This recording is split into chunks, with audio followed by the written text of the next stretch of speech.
Bon, bonsoir, c'est une ouverture de grande classe, hein, avec un magnifique ruisseau et Dédé, je sais pas si vous voyez, mais j'essaye de vous montrer les pieds dans l'eau. Alors, mon téléphone n'aime pas trop mes mouvements de caméra, mais voilà, nous sommes dimanche 14 août. Il est 19 h et j'espère que vous m'entendez assez bien avec ce bruit de ruisseau à un moment où on sait qu'on en a besoin d'eau et que c'est des lieux à préserver. J'espère que votre semaine a été bonne malgré la chaleur. Et évidemment, c'est une semaine où on pense à tous ceux qui se sont mobilisés de manière très particulière, les sapeurs-pompiers et bien d'autres, pour prendre soin de nos forêts. Alors, je vois que quelqu'un me met un message, mais avec mes lunettes de Dédé, je n'arrive pas très bien à lire. Merci Olivier d'être avec nous. Donc, nous sommes en plein mois d'août, demain c'est le 15 août, et on pourrait se dire c'est encore le temps des vacances.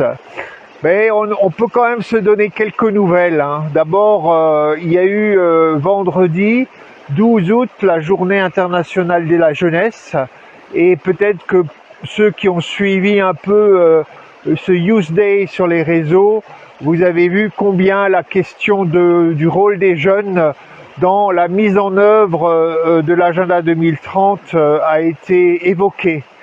Et pour ça, on pourrait se dire, et je vous en reparlerai sûrement dans les semaines qui viennent, pour que les jeunes se sentent légitimés à prendre le pouvoir, je dirais, il faut aussi qu'il y ait des signes des institutions. Alors, on attend évidemment les signes de Monsieur Christophe Béchu, hein, notre Monsieur ODD qui pour l'instant est très silencieux, je crois, au niveau de l'agenda 2030, mais je suis sûr qu'il prendra sa place.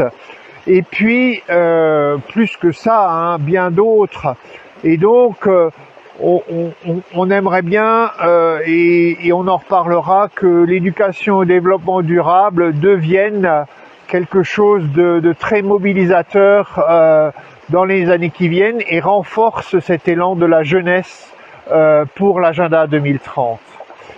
Alors, ça c'était vendredi, et la semaine qui vient, on va avoir en fin de semaine la journée internationale des personnes engagées dans l'humanitaire. Alors l'humanitaire, c'est aussi l'urgence, et donc là on peut repenser à tous ceux qui aujourd'hui, soit à cause de la sécheresse, soit à cause des feux, soit donc d'autres circonstances se mobilisent quand il y a des urgences humanitaires, qui bientôt on va le vivre de plus en plus, des urgences humanitaires qui sont aussi des urgences climatiques, hein. Par exemple, quand des populations de villages doivent être déplacées par un feu de forêt, on rentre dans donc des mesures d'urgence, et on est clairement dans des territoires que couvrent aujourd'hui les ODD, autant en termes d'organisation de société, mais aussi de fragilité des personnes, que de lutte pour limiter les changements climatiques importants et d'autres contextes. Donc, pour les acteurs du développement durable, même si parfois les questions d'urgence ne se posent pas de la même façon que le développement durable, on peut se dire qu'aujourd'hui, en fait, ils avancent main dans la main. Moins on en fera au niveau du développement durable, et plus on aura des situations d'urgence à gérer. Et donc, il faut avancer à la fois sur des capacités de réponse dans l'urgence et des personnes prêtes à donner de leur personne pour cela, comme les pompiers ou d'autres, et en même temps travailler d'urgence là à des solutions de développement durable qui réduiseront les effets de ces phénomènes climatiques extrêmes. Voilà tout le contexte de l'eau et de la semaine mise ensemble. Et puis on va se dire que il y a une chose dont je voulais vous parler la semaine dernière que j'ai complètement oublié, c'est que à l'occasion de l'Euro de football féminin, vous vous rappelez, il y a 15 jours, j'avais le ballon, c'était le soir de la finale entre la Grande-Bretagne, ou non, plutôt l'Angleterre, excusez-moi, et l'Allemagne, avec cette victoire historique de l'Angleterre. Eh ben, à ce moment-là, des personnes de l'ONU, en lien avec l'UEFA, ont lancé une campagne Football for the Goals, football pour l'agenda 2030. Vous retrouverez des infos sur la page ODD au Déjà Dimanche, peut-être d'il y a 2-3 semaines, mais ça me fait dire que on est dans un moment un peu chaud, critique au niveau de ce football for Global Goals, puisqu'on avance tout doucement vers ce mondial au Qatar, qui d'une certaine façon va peut-être être un moment où des grands acteurs vont donner des messages sur les ODD, et en même temps on sait bien que ce mondial au Qatar est une peut-être je ne sais pas si on dirait une absurdité, mais quand même pose de grandes questions en termes de choix de développement durable, de travail décent, de respect des personnes et tout ça et tout ça. Donc le football for global goals, football for the goals, football for the agenda 2030 va être un moment de tension, peut-être de débat, alors qu'on va se rapprocher du mondial.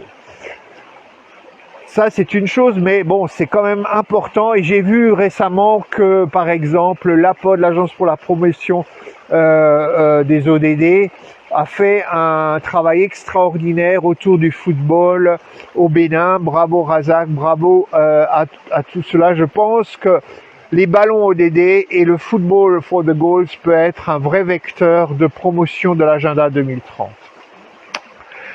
Alors, j'ai toujours les pieds dans l'eau, ça commence à faire un peu frisqué, mais je vais tenir. Je dirais qu'on arrive aussi, je l'ai déjà dit la semaine dernière, je le redis, on va arriver dans le mois critique, de 25 août, 25 septembre, ça va être le mois qui nous prépare à la semaine Act for SDG, Action pour les ODD, à la semaine européenne du développement durable, et pour ce qui concerne la France, parce que la première c'était une semaine globale mondiale, la mobilisation saison 3 de la France en transition. Et pour tous ces différents moments et mobilisations, vous pouvez maintenant continuer à avoir des idées et proposer des solutions, mais aussi proposer des événements et des actions à ce moment-là. Les dates pour se faire connaître sont un peu différentes, mais si vous voulez avoir le label La France en transition saison 3, normalement la date c'est le 26 ou le 28 août, et je pense que ce sera probablement un peu repoussé, mais vous pouvez vous inscrire dès maintenant, aussi sur la plateforme Semaine européenne du développement durable. Et pour Act for SDGs, c'est aussi maintenant. Et je terminerai, et je l'ai posté aujourd'hui, d'ici demain soir, si vous avez une idée d'initiative qui vous coûte un peu d'argent, allez, on va dire entre 0 et 500 €, vous pouvez, si vous rentrez un peu dans le message de la semaine Act for SDG qui est Flip de Script, changeons le récit, vous pouvez demander 500 $ à une ONG mondiale qui fera un choix de projet et qui versera 500 $ à beaucoup, je pense, d'initiatives au début du mois de septembre pour financer une opération autour du 25 septembre, l'anniversaire de l'agenda 2030. Donc tout ça, vous trouvez sur la page ODD déjà dimanche. Et je terminerai pour vous dire 2 mots encore sur les citoyens de l'anneau. Je l'ai déjà dit, il y a environ 2 ans, quelques personnes se sont mis ensemble et ont osé lancer le 25 septembre 2020 le collectif citoyen, les citoyens de l'anneau pour l'agenda 2030. On parle de cet anneau, de l'anneau des ODD. Ce collectif va peut-être se retrouver en présentiel pour ceux qui le veulent le 25 septembre ou le 24 et 25 septembre à Paris, l'occasion de fêter son 2e anniversaire, de participer à des événements du 7e anniversaire de l'agenda 2030 et je vous invite, si vous ne le connaissez pas, à aller découvrir et le site web et les différents comptes de réseaux sociaux des citoyens de l'anneau. Et pour les semaines qui viennent, ils vous préparent une surprise, car comme ce sont des gens très engagés, ils vont essayer d'aller sur les réseaux sociaux des acteurs alternatifs, c'est-à-dire de ceux qui n'utilisent pas les sites commerciaux comme Facebook, Instagram, Twitter et d'autres, et donc se positionner vraiment sur des réseaux, des communautés internet alternatives non polluées par la publicité des majors que l'on connaît. Voilà, pour le moment, moi je reste sur Facebook et peut-être qu'on trouvera une façon de faire un multiplateforme à partir de ces réseaux alternatifs. Je vois que Olivier en ligne m'aide à communiquer à ce sujet. Merci beaucoup Olivier. Et donc, on se dit à la semaine prochaine.